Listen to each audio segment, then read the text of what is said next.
Thème que nous avons intitulé Auprès d'un grand feu. Amen. Auprès d'un grand feu. Lorsque nous sommes réunis tels que nous sommes ce soir, nous sommes réunis autour d'un grand feu. Amen. Ce feu-là n'est que la présence de Dieu Tout-Puissant. Mais cependant, nous allons voir ensemble des fois autour de grands feux, il y a quelques reptiles qui essayent de passer. Pourquoi? Parce qu'ils n'aiment pas la présence du feu. Or, là où il y a le feu de l'Éternel donne la vie. Mais parfois, le feu du monde consume tout ce qu'on a. Voilà pourquoi nous avons tiré notre méditation dans le livre des Actes des Apôtres. Après avoir reçu la formation, les apôtres devaient mettre maintenant en pratique tout ce qu'ils avaient reçu auprès du Seigneur. C'est ça le livre des Actes des Apôtres. Ce n'est plus la théorie, mais l'exercice, la mise en pratique et l'expérience sur le terrain avec le Seigneur et pour le Seigneur. Amen. Actes des Apôtres, chapitre 28. Soyons vraiment attentifs, car ce soir, Dieu a des choses pour toi. Toi qui es là, et tous ceux qui nous suivent de loin, que Dieu vous bénisse d'avance pour ce moment mis à part dans notre marathon de prière. On peut lire l'Écriture, Actes des Apôtres, chapitre 28, à partir du verset 1er au verset 8. Je lis au nom du Seigneur. Amen.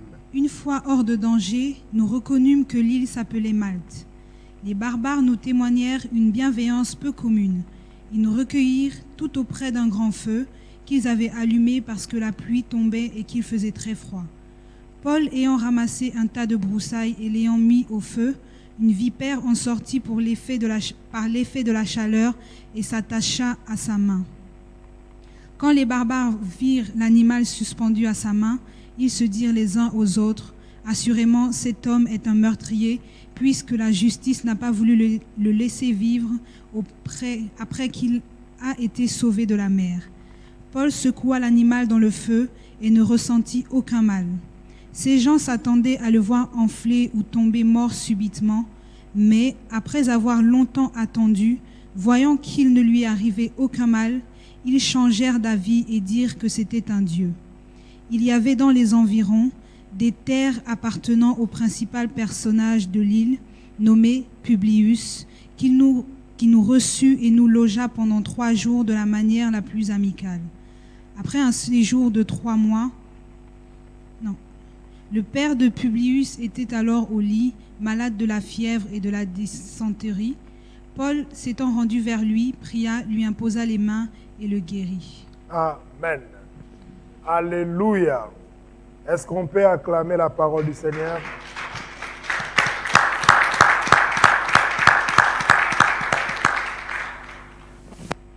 L'homme qui parle ici, c'est l'apôtre Paul.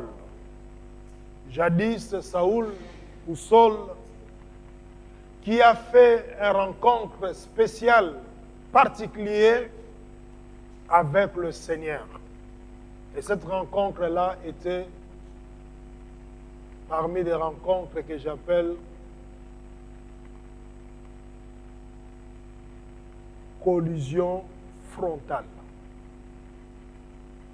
Parce que l'impact de cette rencontre a permis à ce que Saoul, qui était à un certain niveau, à hauteur, sur un cheval, puisse tomber par terre comme un enfant. Et c'est dans cet état-là, ne voyant plus, mais il va entendre des choses et il va se dire, qui es-tu, Seigneur? Parce que dans son esprit, il savait que personne ne peut le mettre KO si ce n'est qu'un Seigneur. Alléluia. Amen. Et dans ce contexte, autour, selon notre thème, autour d'un grand feu, nous avons tiré notre thème dans ce que nous venons de lire. Et l'Écriture nous révèle qu'une fois sauvé, sain et sauf, donc il venait de quelque part, par la traversée maritime, et une fois à terre, ferme, c'est là où ils vont découvrir que l'île s'appelait Malte. Pas très loin d'ici. Amen. Maintenant, qu'est-ce qui se passe? Il dit, et il reconnaît l'accueil des barbares. Et vous savez, lorsque les barbares t'accueillent dignement, c'est que tu as quelque chose de Dieu. C'est que tu as quelque chose. Tu les as marqués. Parce que les barbares, ils ne sont pas coopérants. Amen. Il pouvait faire autre chose. Mais lui-même reconnaît que cet accueil-là n'était pas un accueil habituel. Alléluia. Lorsqu'on marche avec un grand Dieu, il change le dogme. Il renverse même des situations. Là où ça n'allait pas pour les autres, pour toi, ça doit marcher. Amen. Pourquoi? Parce qu'il dit lui-même, je marcherai avec toi. Je vais ouvrir la route. Mais maintenant, on reconnaît aussi la période. Ici, on nous dit parce qu'il faisait froid. Donc ce n'était pas l'été, ce n'était pas le printemps, mais on nous dit qu'il pleuvait. Et en même temps, il faisait froid.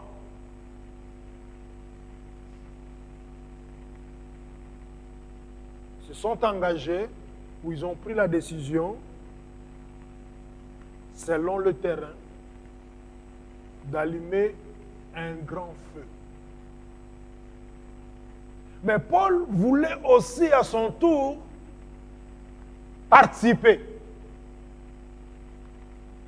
C'est alors, en ramassant un tas de broussailles pour mettre dans le feu, mais une vipère sortit par le feu de la chaleur. Autrement dit, la chaleur du feu a la capacité de faire sortir ce qui se cache. Alléluia. N'est-ce pas, la Bible dit, l'Éternel notre Dieu est un feu dévorant. Amen. C'est pour cela, le feu de l'Éternel dérange toujours. Amen. C'est pour cela que nous allons encore comprendre, au temps de Shadrach, Meshach, Abednego, dans la fournaise ardente, Dieu n'a pas jugé bon d'éteindre le feu. Il dit, ça, ce sont des éléments dans lesquels je me sens à l'aise. Parce qu'ils avaient augmenté la température 7 fois de la fournaise. Donc ils ont atteint le chiffre 7. Que lui-même connaît le secret. Amen. Et Dieu va s'inviter par le feu. Alors là, c'était le feu de Dieu contre le feu étranger. Donc le feu de l'Éternel va consumer le feu de la fournaise. Lisez bien l'Écriture. Ce qui a mené Shadrach, Meshach, Abednego dans le feu, ils sont morts. Tellement la température était élevée. Mais Shadrach et Meshach, Abednego, et ils étaient couverts, protégés par ce feu-là. Je rappelle à quelqu'un comme la colombe de feu qui conduisait les enfants d'Israël autrefois. Mais maintenant, ce qui est intéressant ici, c'est de se poser la question, pourquoi le serpent est sorti? Il pouvait fuir. Il pouvait aller plus loin. Mais pourquoi il est sorti? Quand on dit attaché à la main de Paul, cela veut dire qu'il lui a piqué. Mais il n'est pas parti, il est resté coincé. Amen. Et l'Écriture déclare, au vu de cela, ayant vu la bête, on l'appelle ici la bête. Donc, l'Écriture nous facilite déjà la tâche de comprendre que le serpent et la bête que nous connaissons dans l'Apocalypse, c'est le même esprit. Amen, amen. Parce que Paul, qui avait la connaissance, parce que c'était un homme cultivé, ne pouvait pas parler, confondre le serpent et la bête. Amen. Car tout ce qui est écrit, et lorsqu'on donne des détails, ce n'est pas pour rien. Amen. Le monde dira que le diable se cache dans les détails, mais l'Écriture révèle que la révélation de Dieu est aussi dans les détails. Parce que quand tu lis encre, tu lis juste ce que tu vois noir et blanc, tu ne peux pas voir la révélation. Mais lorsque tu peux lire maintenant entre les lignes, c'est-à-dire dans le détail, c'est là où l'esprit de la révélation, où te t'ouvre les yeux, te donne la compréhension et illumine ton cœur. Amen. Alors la question est, pourquoi il n'a pas fui le serpent qui est sorti? Donc il était à l'aise dans le froid.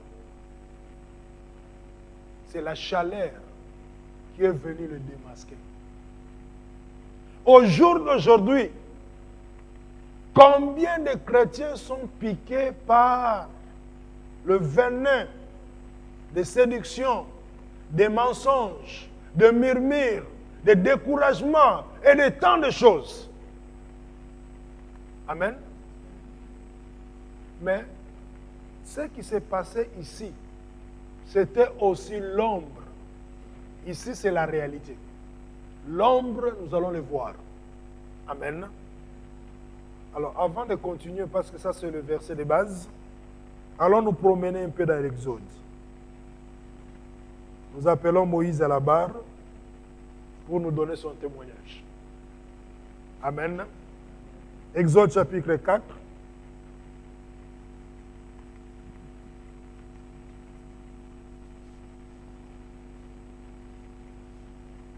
Et le Seigneur, dans la réalité, il va expliquer qui est le serpent. Il a appelé, vous avez pour père le serpent, le père de tous les mensonges. Amen. Exode chapitre 4, qui nous dit l'Écriture au verset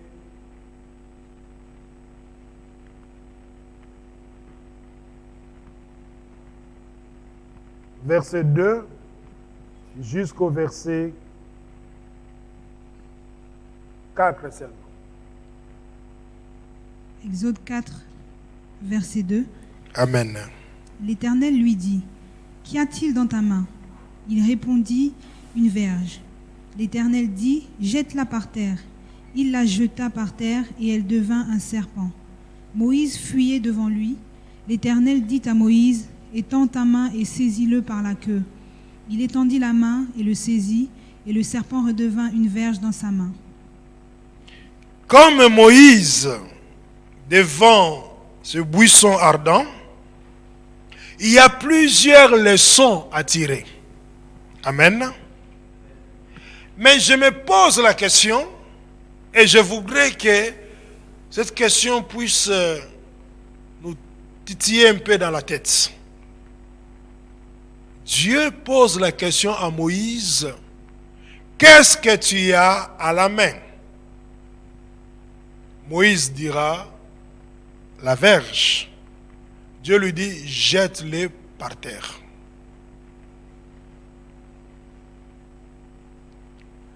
Entre la main de Moïse, ce n'était que la verge qui est sec. Suivez-moi très bien. En le jetant par terre, dès lors ça touche la terre, le sec prend vie. Non seulement ça devient le serpent, mais ça porte la vie et le mouvement. Maintenant la question, pourquoi Dieu n'a pas fait un autre miracle que le serpent?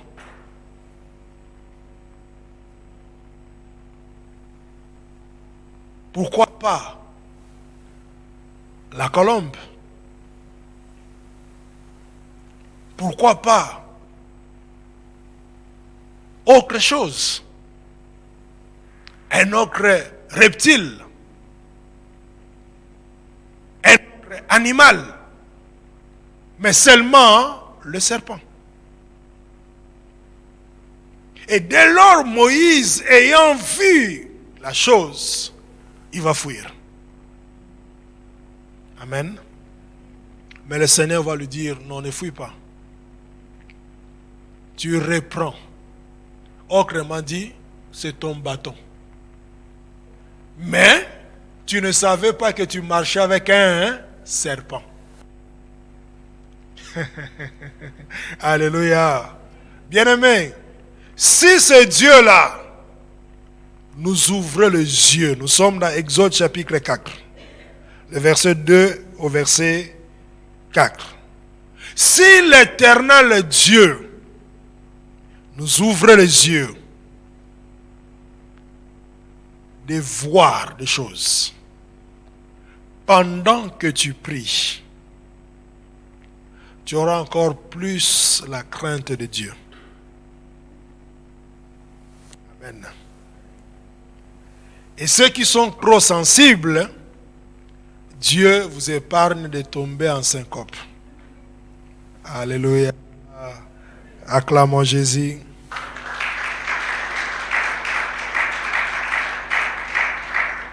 Moïse a fui.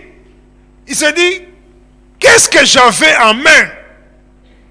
Oh, Moïse, c'est ton bâton, non? Parce que Dieu lui a posé la question, qu'est-ce que tu as à la main? Amen. Qu'est-ce que tu as entre tes mains? Qu'est-ce que tu as comme potentielle capacité? Alléluia. Dieu veut le rendre vie. Dieu veut le donner la vie. Et Moïse va fuir. Dieu dit non, ne fuis pas. Toujours autour d'un grand feu. C'est là où ça se passe des choses. Et parfois même des choses que l'œil n'a pas encore vues. Alléluia. Il lui dit, reprends-le. Et là, Dieu amène Moïse dans un autre logique. Humainement, pour maîtriser le serpent, il faut l'immobiliser à partir de la tête, parce que c'est de la tête où il y a le venin. Amen. Mais Dieu dit non. Moïse, reprends-le, mais par la queue. C'est pour dire tout simplement, n'étouffe pas la vision. Parce que s'il le prenait par la tête, il allait étouffer. Ou il allait tuer les... Parce que Moïse était brave. Il était un homme fort. Amen. Il a été formé pour se battre aussi. Souvenons-nous, il a eu à sauver quelqu'un. Amen. Mais pourquoi l'Éternel lui dit de prendre par la queue? Tout simplement parce que la tête était réservée à Christ. Alléluia. Souvenons-nous, dès la Genèse, il a été dit, celui-ci t'écrasera la tête.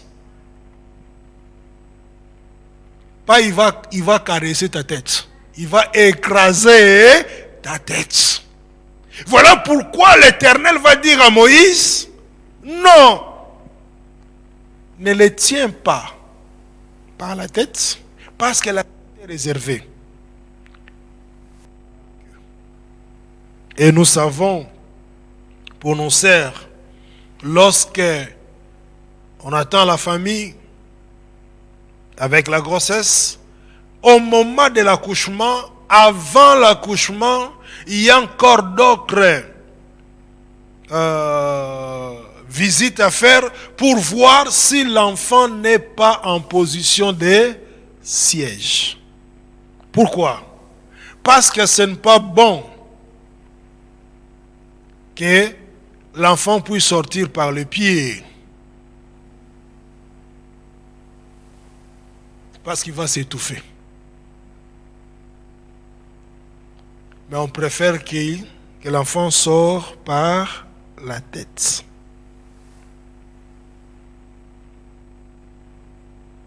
Voilà pourquoi le buisson ardent, c'est aussi l'ombre de ce grand feu. Mais le feu qui est contrôlé, ça ne brûle pas à la fois. Alléluia. Mais c'est bien maîtrisé.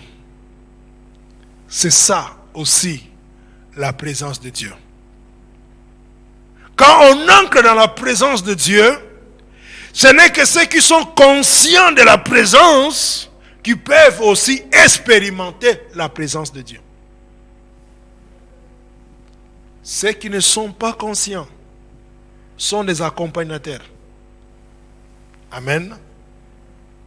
Mais nous prions pour que personne sorte de ce lieu étant comme accompagnateur. Mais que chacune de nous, dans plusieurs sphères, puisse expérimenter la présence de ce grand feu et ce qui se passe autour du feu. Amen.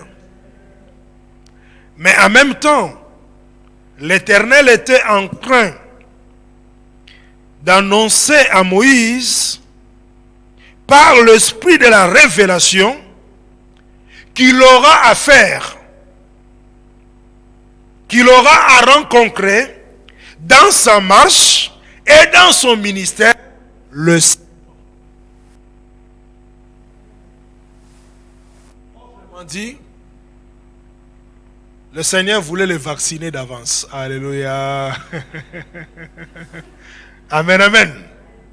Pour que le jour où il va rencontrer l'œuvre, la manipulation, la manière d'agir des serpents, qu'il ne soit pas dupe, qu'il ne soit pas surpris. Alléluia.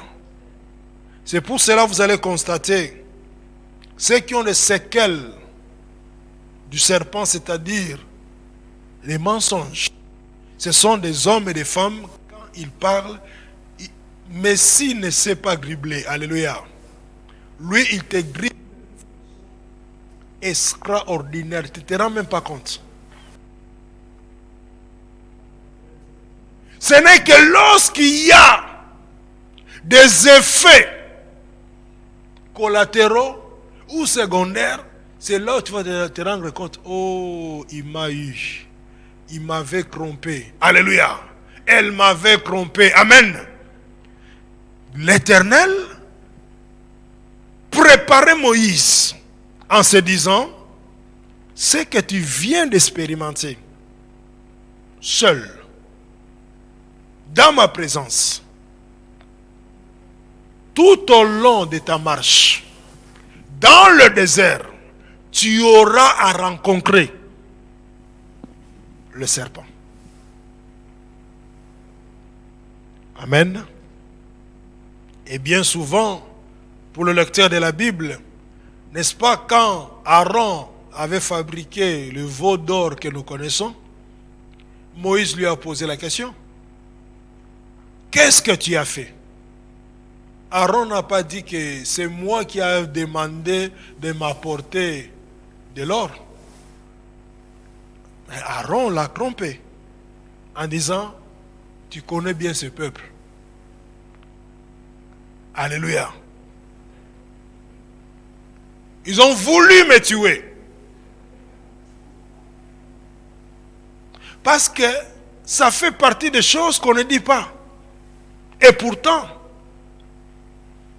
quand nous lisons l'Écriture avant que Moïse débarque, et après, vous vous rendez compte que Aaron a trompé. Il a parlé le langage du serpent. C'est lui qui avait dit, apportez-moi vos bijoux. Parce qu'à ce moment-là, on avait réveillé en lui l'esprit et sa profession, parce qu'Aaron était forgeron. Mais depuis qu'il avait rencontré Moïse, ce métier-là était mis en stand-by. Amen. Mais lorsque Moïse est allé chercher la face de Dieu et qu'il a craigné, Aaron s'est souvenu que non, je suis forgeron. Alléluia. Parce que les autres qui ont allumé le feu, là encore le feu, pour fondre des bijoux. C'est lui qui connaissait le degré. Amen, amen. Nous sommes toujours autour du grand feu. Pourquoi? D'autres, quand ils sont venus en Christ, au lieu de devenir des vrais chrétiens, ils sont devenus des pires escrocs. Je te pose même la question. Est-ce que ces gens sont vraiment convertis? Mais pourtant, ils te diront, je suis chaque jour à l'église. Alléluia. Mais le comportement, l'agissement, la manière d'être. Je dis non, ce n'est pas possible. Je préfère même avoir affaire aux païens qu'aux chrétiens. Alléluia. Mais ils ont rencontré le feu.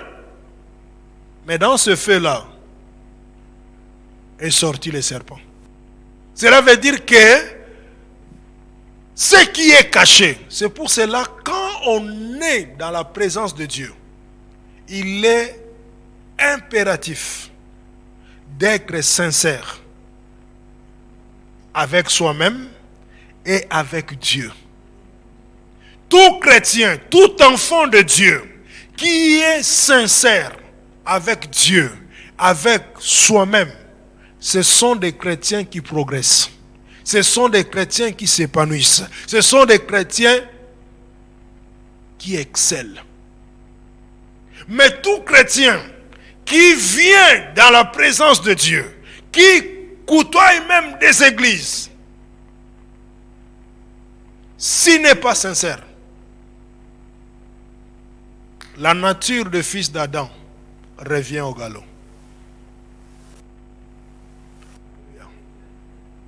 Et encore un autre élément,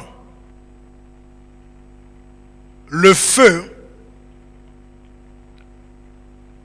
de l'esprit a le pouvoir de consumer le venin du serpent. Là, on revient encore dans Actes des Apôtres. Ce que nous avons vu d'Exode, ce n'était que l'ombre qui annonçait ce qui va se passer dans la suite des temps. Amen. Et vous avez vu que avec Moïse, le serpent ne l'a pas piqué. Pourquoi? Parce que Moïse était l'ombre de Christ. Amen. Et dans le Nouveau Testament, Paul a été piqué. Et le serpent est resté suspendu à son bras. C'était aussi une façon de dénoncer que tu étais caché, maintenant tu es au vu de tout le monde. Le Seigneur dira, ce qui s'est fait en cachette, ça sera sur le toit. Alléluia. Voilà pourquoi il y a parfois d'autres choses. Tu dis non, que personne connaisse, que personne sache. Mais en réalité, les gens savent. Mais ils te regardent comme... Et là, toi tu marches avec assurance. Mais le jour où tu auras des soupçons que les gens ont su, c'est toi qui es blessé. Mais quand tu as dit que les gens ne savent pas, tu n'étais pas victime. Tout le monde a vu le serpent suspendu au bras de Paul. À cette vue-là, devant ce spectacle, les barbares qui connaissaient un peu, là ils sont entrés dans leur croyance. Cela nous amène aussi à comprendre que tous ceux qui entrent dans l'église, tous ceux qui sont appelés, entre guillemets, enfants de Dieu, tous ne croient pas de la même manière et au même niveau. Il y a d'autres chrétiens, le matin il a prié, l'après-midi il est chez les chamans. Alléluia. C'est ça l'attitude de ces barbares. En se disant, assurément, cet homme, et il parle de la justice de Dieu. Il faut maintenant se poser la question, quel Dieu? Amen.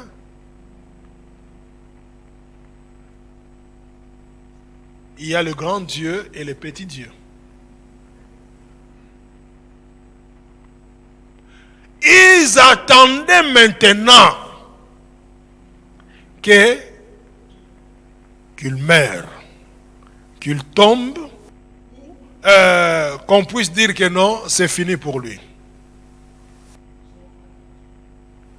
Ceux qui attendent ta avant, alléluia, qu'ils puissent attendre, afin de contempler ce que Dieu accomplit pour ta vie. Alléluia. J'aime beaucoup cet homme de Dieu. Un jour, ayant constaté que dans sa maison il y avait des antennes. Amen. Il a dit non, j'ai trop coupé les antennes, maintenant je ne coupe plus les antennes. Mais je vais vous annoncer, vous qui êtes derrière là, les antennes. Allez dire à tout le monde comment Dieu me bénit. Je voudrais que vous ne coupez pas votre pas. Vous serez des témoins de ce que Dieu fait et ce qu'il va encore faire dans ma vie. Et lorsque vous serez honteux, vous viendrez demander le pardon. Mais je ne coupe plus la communication. Allez dire à ceux qui sont restés au bled d'ouvrir bien leurs oreilles. Leur mission a échoué. Amen. Les barbares attendaient.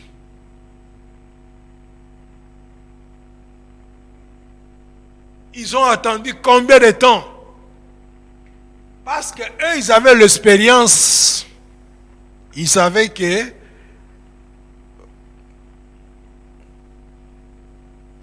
lorsque on est piqué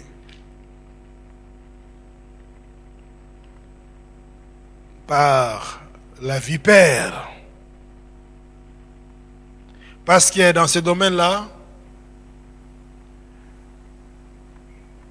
il y a plusieurs niveaux, plusieurs espèces, n'est-ce pas?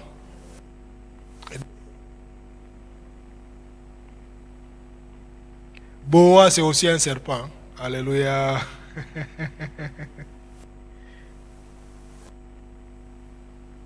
Lui ne pique pas, il avale.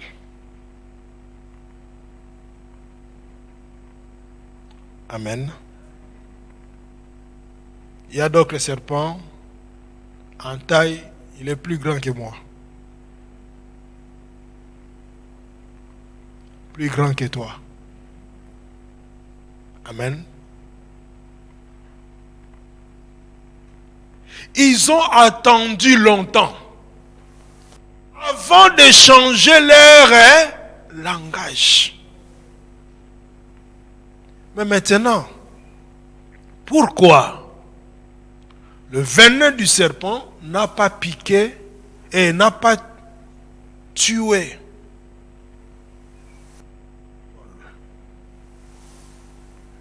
Parce que dans ces veines, il y avait maintenant le sang de l'agneau, c'est-à-dire le sang de Jésus,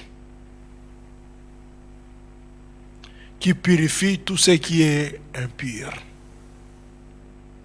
Autrement dit, Paul marchait avec l'antidote. Alléluia. De la même manière, dans le désert, ce Dieu-là qui avait déjà vacciné Moïse, lorsqu'il enverra des serpents pour piquer les enfants d'Israël parce qu'ils murmuraient, donc Moïse était à l'aise. Parce qu'il avait déjà fouillé une fois. Donc là, il ne fouillait plus. Amen. Amen. On est même venu lui dire, Moïse prie que Dieu enlève ces serpents. Je vais aller prier pour vous. Il va, il prie. Dieu lui dit,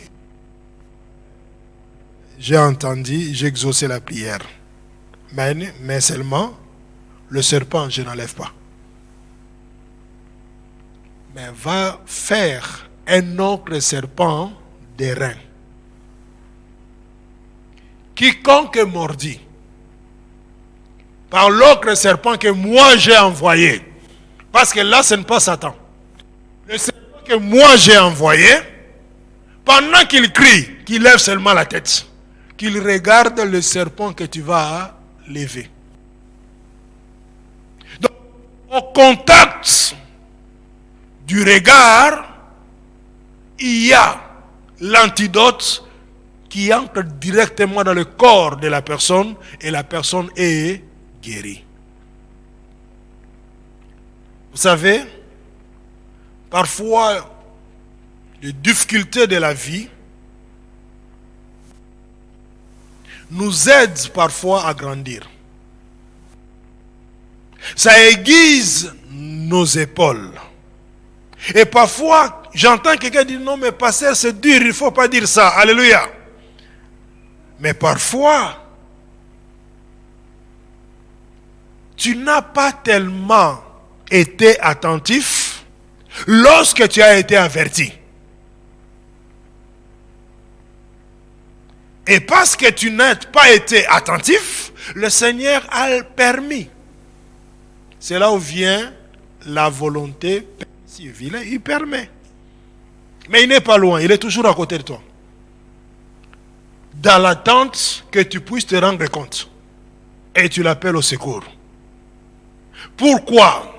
Pour faire de ces obstacles-là tes marchepieds. Afin que tu puisses encore monter plus haut. Amen. Et celui qui a déjà affronté des difficultés et qui l'a vaincu, il a la maîtrise de soi. Il ne panique plus. Amen. Parce que vous savez, il y a d'autres situations, ça ne vient pas pour t'atteindre. Ça vient juste pour t'agiter. Pour que tu puisses perdre la maîtrise de soi et le reste, c'est quelque chose d'autre qui va se passer. Alléluia. Mais si tu as la maîtrise de soi, je donne l'exemple. Il y a un cas d'urgence où il faut amener quelqu'un à l'urgence, bien sûr. Si le conducteur commence aussi à paniquer,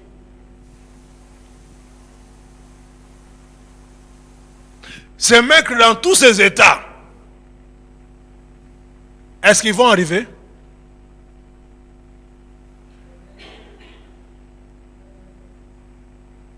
Alléluia. Ils ne vont pas arriver.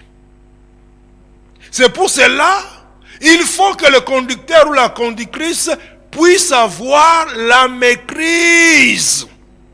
Même si il est touché, même si elle est touchée, mais elle doit garder la maîtrise pour amener la personne jusqu'à l'urgence. Et en même temps, dans la maîtrise, là, il faut aussi prier. Et en fin de compte, vous allez vous rendre compte que non, c'était rien. Alléluia. Si c'était hier, quand on était encore à la Bresse, un jour, qui est venu de l'Espagne. Et vous savez, le bureau de la Bresse, il n'y avait que la porte, il n'y avait pas de fenêtre.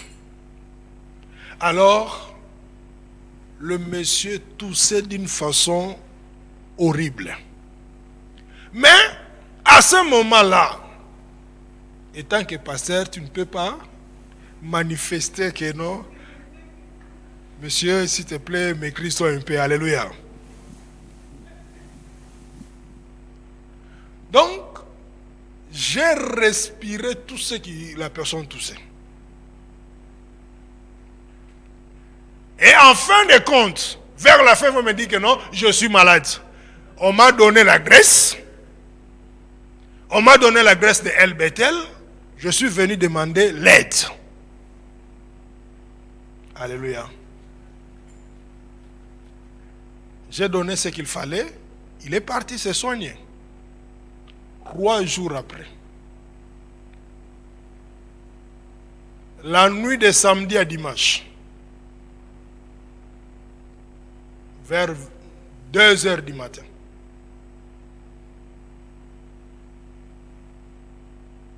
Donc, tout bougeait. Donc, je voyais tout double. Alléluia. J'ai dit à Maman Angèle, on doit aller à l'urgence. Elle me dit, on va prier. Je dis, ok, on prie. Mais dès que tu dis Amen, on y va. Alléluia.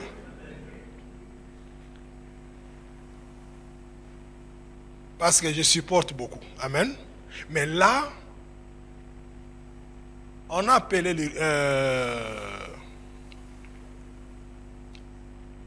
l'ambulance.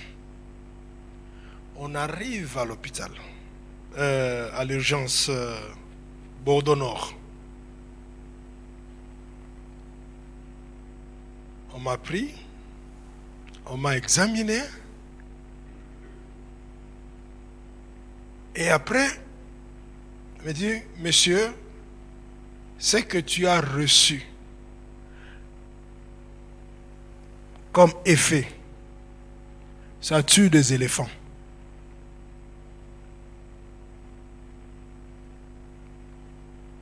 Comment est-ce que tu as supporté jusqu'à aujourd'hui? Il dit, moi je ne sais pas. Amen. C'est seulement aujourd'hui que je ne me sens pas bien. Amen, amen. On a fait des prises de sang et tout. Après, on va me dire, en tout cas, tu es costaud. Hein? Parce que ce qu'on a vu, la manière que tu... Ça, même un éléphant ne... Dans mon cas, j'ai dit merci. Vous savez ce qu'on m'a donné? Paracétamol. On m'a donné paracétamol. On me dit, tu peux rentrer maintenant. Alléluia. Et on est rentré. Et je suis venu à l'église comme si rien ne s'était passé. Mais entre 2 heures du matin jusqu'à 5 heures du matin, on m'avait retenu là-bas. Amen. Donc c'est pour dire, lorsqu'on est avec Dieu, il y a d'autres situations qui le Seigneur permet juste pour aiguiser tes épaules, pour te rendre fort, responsable, adulte. Amen. Pourquoi? Parce que lorsque tu pourras conseiller d'autres personnes, tu ne diras pas ce que tu as vu à la télévision. Alléluia. Ce n'est pas télé-réalité, mais c'est la réalité. C'est la réalité du vécu. Amen. La Bible déclare, ils ont attendu. Ils avaient dit que non, cet homme est maudit. Ils ont dit beaucoup de choses. Mais après avoir attendu longtemps, ils vont changer leur langage en disant non, il n'est pas un homme, c'est un Dieu. Amen. Ceux qui veulent, ceux qui en veulent en nos vies, ils doivent changer leur langage. Amen. Ceux qui bloquent, si ce sont des hommes, si ce sont des humains, il faudra qu'ils changent. Amen. Si ce sont des esprits, ils doivent lâcher prise. Pourquoi? Parce qu'un esprit ne peut pas se convertir. Soit il est dans la lumière, soit il est dans les ténèbres. Parce qu'ils n'ont pas l'état d'âme pour se repentir. Amen.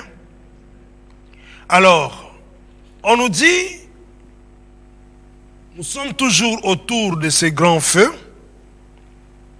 qui va nous amener à comprendre quelque chose qui est aussi important. Si Moïse et Paul n'est pas mort, non seulement le Seigneur l'a protégé, il avait l'antidote de Dieu, mais en même temps, c'est parce qu'il est de la race d'Abraham. Le fils d'Abraham, c'est à eux que Dieu a réservé la guérison, la délivrance et toutes ces bonnes choses. Amen. Voilà pourquoi je donne cette information à quelqu'un. Il ne faut pas attendre les effets secondaires pour commencer à prier pour la guérison. Dévance la maladie, prie déjà pour ta guérison. Quand tu le fais, vous allez constater que cette maladie qui est chronique, périodique, ça va t'oublier. Ça va passer à côté. En disant non, le chemin est déjà banalisé. Je ne peux plus passer par là. Amen. David dit, je dévance l'aurore et j'écris à l'Éternel. Non, il n'attend pas le matin pour crier à l'Éternel. Il prend de l'avance. Et c'est cette attitude que ceux qui sont autour de un grand feu doivent avoir. Et Dieu dit dans un passage quelconque, dans Psaume, que ce qui est mien, personne ne peut le surprendre. Mais pour que tu ne sois pas surpris, il faut que tu sois connecté. Il faut que tu sois éveillé. Il faut que tu sois attentif pour entendre et comprendre le temps, la période et même la saison que tu traverses. Dieu dit à David,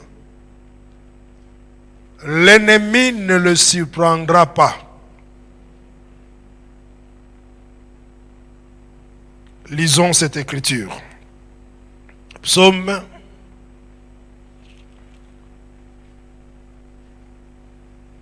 89,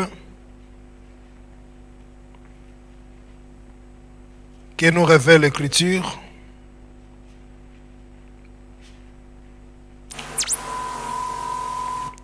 le verset 22 et le verset qui te concerne, c'est le verset 23. Psaume 89, verset 22. Ma main le soutiendra et mon bras le fortifiera. L'ennemi ne le surprendra pas et le méchant ne l'opprimera point. Je n'ai pas compris. Ma main le soutiendra et mon bras le fortifiera. L'ennemi ne le surprendra pas et le méchant ne l'opprimera point. Celui que ma main soutient, que ma main soutiendra, mon bras le fortifiera, l'ennemi ne le surprendra pas.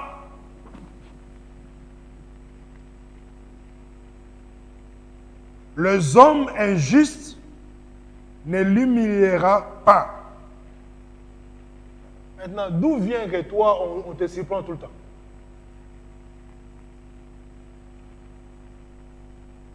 Donc, il y a un problème.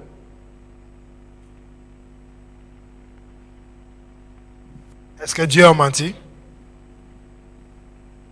Je pose la question.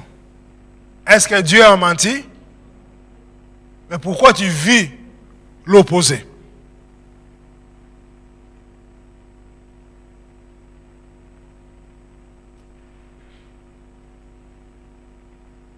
Ça, ce sont que des détails qui sont entre les lignes. Hein?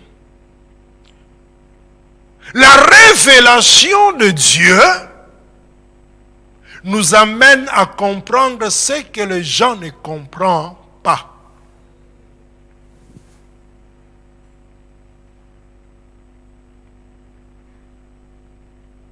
Celui qui est dans ma main, celui que ma main soutiendra, mon bras le fortifiera.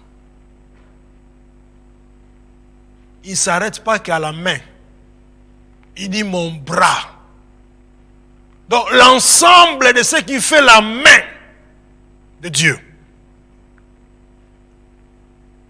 Et il ajoute, l'ennemi ne le surprendra pas. Donc si l'ennemi te surprend, donc c'est que tu as un problème.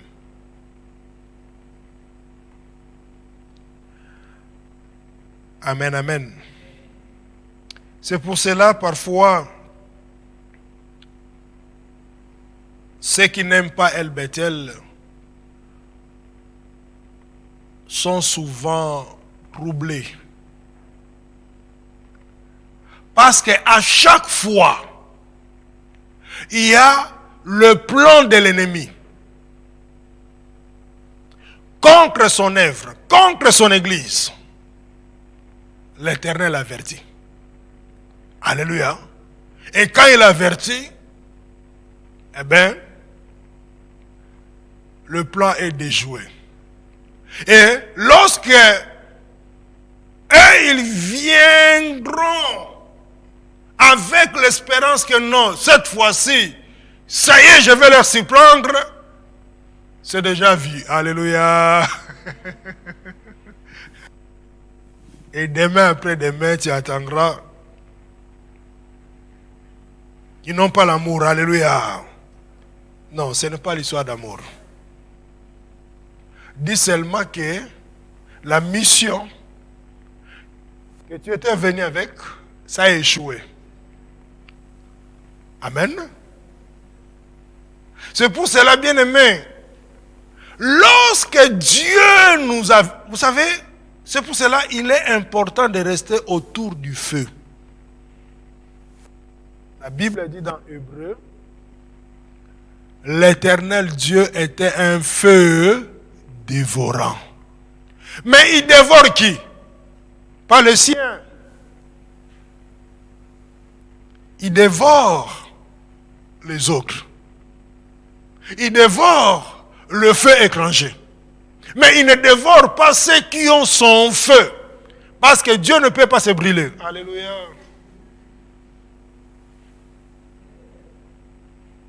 Amen. là encore, c'est la vérité. De la même manière, Jésus ne peut pas chasser Dieu, comme le Saint-Esprit ne peut pas chasser Jésus. Donc le feu de Dieu ne peut pas brûler Dieu. Et si tu as le feu de Dieu, et que nous sommes autour de ce grand feu-là, on ne se brûle pas. Mais la présence de Dieu peut faire remonter à la surface des zones d'ombre. Mais ce n'est pas pour t'humilier, mais c'est pour que tu t'arranges, pour que tu te corriges. C'est pour cela, Paul, quand nous regardons cette écriture, piqué, il n'a pas paniqué. Vous savez pourquoi? Parce que s'il paniquait autour du feu, il pouvait tomber dans le feu. Il pouvait se brûler. Est-ce que je parle à quelqu'un? S'il avait paniqué, il allait faire paniquer tout ce qui était autour du feu.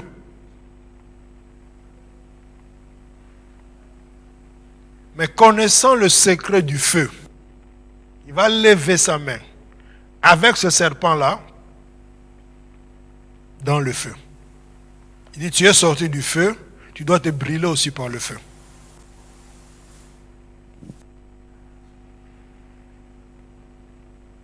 L'ennemi doit changer le langage. À telle enceinte, quand il veut t'attaquer, il doit bien se préparer vraiment. Amen. Alléluia. Depuis que Dieu m'avait révélé que l'ennemi a aussi à peur, j'ai compris beaucoup de choses. Amen. C'est pour cela que vous allez voir l'art de la guerre. On dit, celui qui n'est pas sûr, il attaque le premier pour prendre un peu de l'avance. Vous voyez un peu ça? Et on le voit aussi parfois avec les enfants. Quand ils ont fait des bêtises, c'est la première qui a fait des bêtises qui va l'accuser. Alléluia. Maman, il a fait. Alléluia. Parce qu'ils savent comment maman réagit. Amen. L'ennemi a aussi peur. Il a peur de qui? De ceux qui sont autour du feu. Parce que leur Dieu, c'est un feu dévorant. Et la Bible dit, un grand feu. C'est pour cela que le roi avait posé la question à ces hommes. Avez-vous mis combien de personnes dans la fournaise? Ils vont lui dire, roi, nous avons mis 3 personnes. Lui dit, non. Moi, je vois 4 personnes. Il pose encore la question, vous avez mis combien? Donc, au point même de semer des doutes dans le cœur des autres. Il dit, non, mais on a mis Shadrach, Meshach et Abednego. Il dit non, moi je vois un 4e. Mais ce 4e-là, il a le visage de fils de l'homme.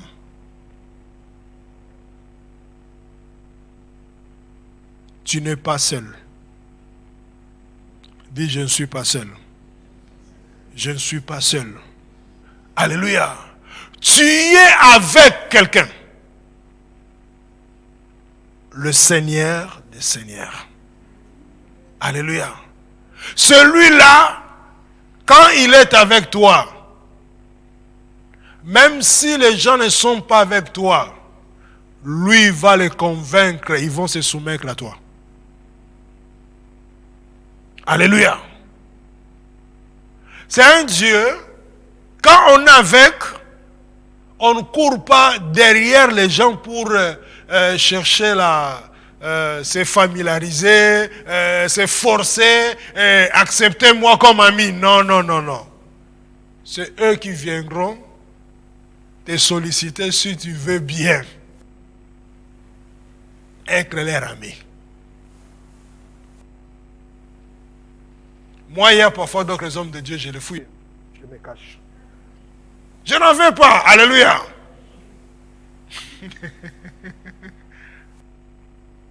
Mais eux, ils me cherchent. Quelqu'un m'avait dit un jour, mais je pensais que tu n'étais plus sur le territoire, tu étais déjà reparti, je ne sais pas dans quel pays.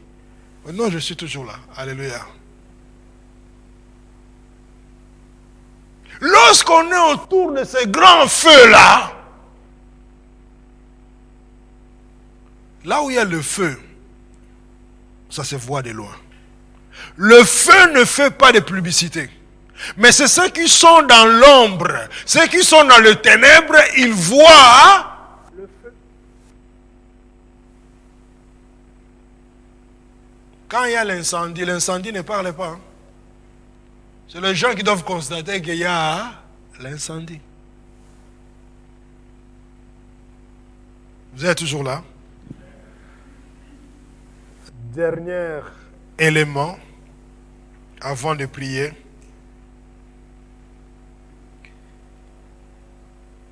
Dieu se réjouit le fait d'entendre ta voix dans la prière. Amen. Paul qui avait compris la valeur de la prière, la valeur de la lumière, la valeur du feu, il nous dit quelque chose dans Éphésiens. Éphésiens chapitre 5, le verset 9. Après quoi on commence à prier.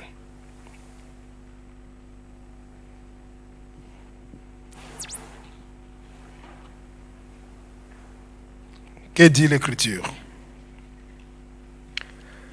Éphésiens chapitre combien? 5. Commençons même le verset 8 au verset 9. Autrefois vous étiez ténèbres, et maintenant vous êtes lumière dans le Seigneur. Marchez comme des enfants de lumière, car le fruit de la lumière consiste en toutes sortes de bonté, de justice et de vérité. Autrefois, donc on vient de quelque part. On est devenu fils de lumière.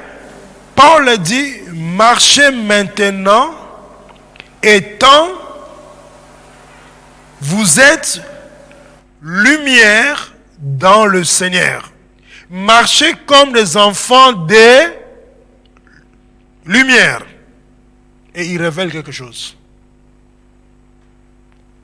Avant, on pouvait dire que la lumière sert seulement à éclairer et tout.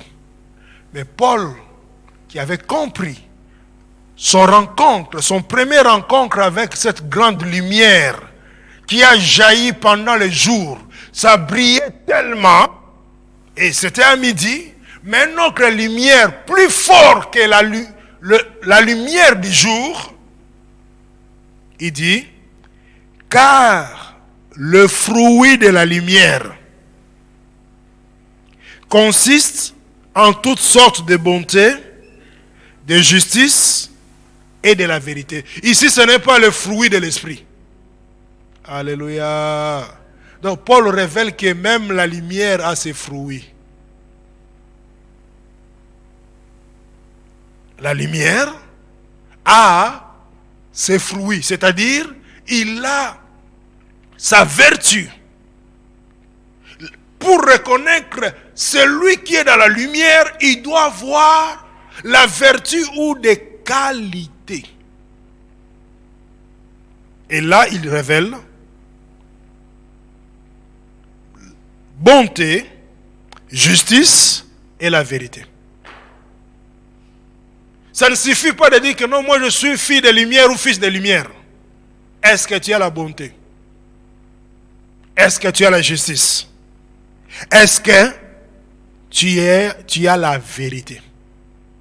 Donc vous voyez que la vérité, il est à la fois la parole et la lumière et aussi le fruit. Cela veut dire que la lumière porte des œuvres. La lumière, ça se voit. La lumière, ça ne se cache pas. Nous allons prier maintenant. Prions notre Dieu dans le nom de Christ Jésus.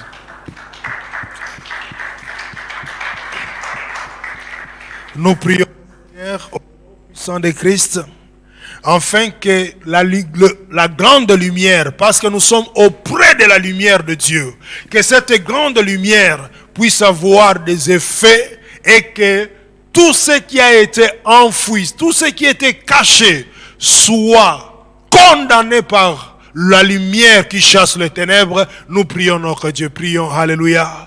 Seigneur, nous te prions dans le nom puissant de Christ Jésus. Nous t'invoquons, ô Dieu de bonté, afin que la lumière que tu es, Seigneur, que tu puisses jaillir encore. Enfin, ô Seigneur, là où il y avait des zones d'ombre, que les zones d'ombre soient éclairées, pour que, ô Seigneur, là où il y avait le mensonge, là où il y avait d'autres choses, là où il y avait même la séduction, que cela soit consumé par le feu, parce que toi tu veux notre bonheur, au nom puissant de Christ Jésus. Nous te prions notre Dieu, nous t'invoquons notre Seigneur dans le nom de Christ Jésus. Je sais une chose, ô Père, nos ennemis attendent, Seigneur, ô Dieu, d'entendre de mauvaises nouvelles, mais nous les annonçons de bonnes nouvelles, car celui qui est avec nous est plus fort que celui qui est dans ce monde, au nom puissant de Christ Jésus. Ils ont attendu longtemps, mais ils ont changé leur langage. Oh oui, Seigneur, alléluia. Oh, permets à ce que, Seigneur, pour tes filles, tes fils, que nos adversaires changent leur langage au nom puissant de Christ Jésus. Maintenant, par la foi, tu vas prendre l'autorité que Dieu t'a donnée. Il a dit, ceux qui sont entre ses mains, ceux que Dieu soutient, l'adversaire ne le surprendra pas. Si autrefois tu as été surpris, que cela cesse dès aujourd'hui. Au nom puissant de Christ, à travers notre prière de marathon, nous prions le Seigneur, alléluia. Père éternel, dans le nom de Christ Jésus, nous venons aux Hosanna, alléluia, mettre en exergue, mettre, Seigneur, oh Dieu, en évidence, que nous sommes entre tes mains, et ceux qui sont entre tes mains, oh Dieu, ils seront plus surpris. Au nom puissant de Christ Jésus, tout mot Hosanna, alléluia. Tout ce qui n'est pas de toi, Hosanna, est confondu, anéanti. Au nom puissant de Christ Jésus. Au nom puissant de Christ Jésus. Au nom puissant de Christ Jésus. Seigneur, nous te prions, Adonai. Seigneur, nous t'invoquons, oh notre Dieu. Dans le nom de Christ, dans le nom de Christ Jésus. Oui, Père éternel. Oui, Seigneur Jésus. Oh, tu es le grand feu, Seigneur. Tu as permis à ce que Moïse rencontre le feu, et que, Seigneur, son bâton se transforme. Oh oui, Seigneur, tu avais mis entre ses mains la vie, mais il ne savait pas qu'il avait la vie. Oui, Père, oui, Seigneur, nous le proclamons, car la tête a été réservée, à toi qui as la capacité, à toi qui as le pouvoir d'écraser. Accepte, Seigneur, à travers notre marathon de prière, la tête de serpent est écrasée au nom puissant de Christ, au nom puissant de Christ, au nom de Christ Jésus. Seigneur, nous te prions, Seigneur, nous t'invoquons dans le nom puissant de Christ Jésus. Tu vas parler à ton Dieu à la manière que tu as compris la parole, car nous avons dit, même la révélation est dans le détail. Ce qui a sauté à ton esprit, ce qui a attiré ton attention, c'est ce que tu vas prier maintenant pour ça. Nous prions notre Dieu dans le nom de Christ Jésus. Oh, je découvre encore.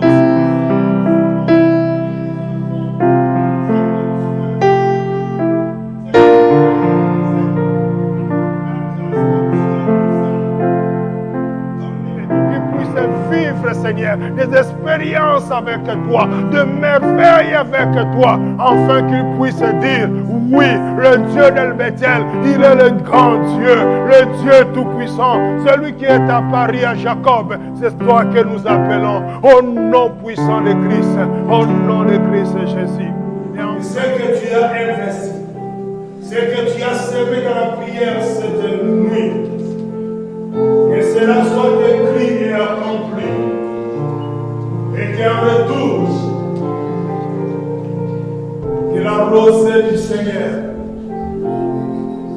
puisse tomber sur la terre de Dieu, sur ta vie, sur ta destinée. Nous voulons entendre le témoignage qu'à travers le marathon du mois d'octobre, Dieu a fait les choses pour moi. Alléluia.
Il est maître